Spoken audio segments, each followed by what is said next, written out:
Hello বন্ধুরা, কেমন আছো? আশা করি ভালো আছে। তো তোমাদের সামনে নিয়ে চলে এলাম একটা ছোট্ট মিনি ব্লগ।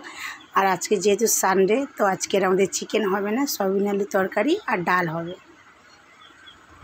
তো আমার বড় মেয়ে ঘুমাচ্ছে, যেহেতু আজকে সানডে, তো দেরি করে উঠবে বলে তো ওকে ডাকলাম না।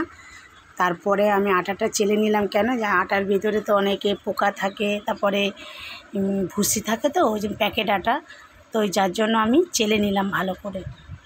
চালার পরে তারপরে যেহেতু উঠোনে অনেক কদম গাছের ফুল পড়েছে, তো ওইগুলো আমি ঝাঁট দিয়ে পরিষ্কার করে নিচ্ছি।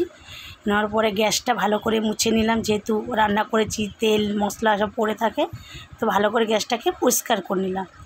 নেওয়ার পরে আবার কাপড় জামা কটা কেচে নিলাম, যেহেতু আজকে আম্বাবতী লেগেছে, তো জল কাচা মারছি আমি, কেন সামান দিতে নেই। দেওয়ার পরে বাসন কটা মেজে নিলাম, কেন যেহেতু অনেক বাসন পড়ে গেছে, তো ওই জন্য তাড়াতাড়ি সব বাসনগুলো মেজে নিলাম। যেহেতু আমার চান করা হয়ে গেছে, বেবির খাবার হয়ে গেছে, তো এই অবধি ব্লগটা করলাম। তোমাদের কেমন লাগে অবশ্যই লাইক কমেন্ট করে জানাবে। টাটা।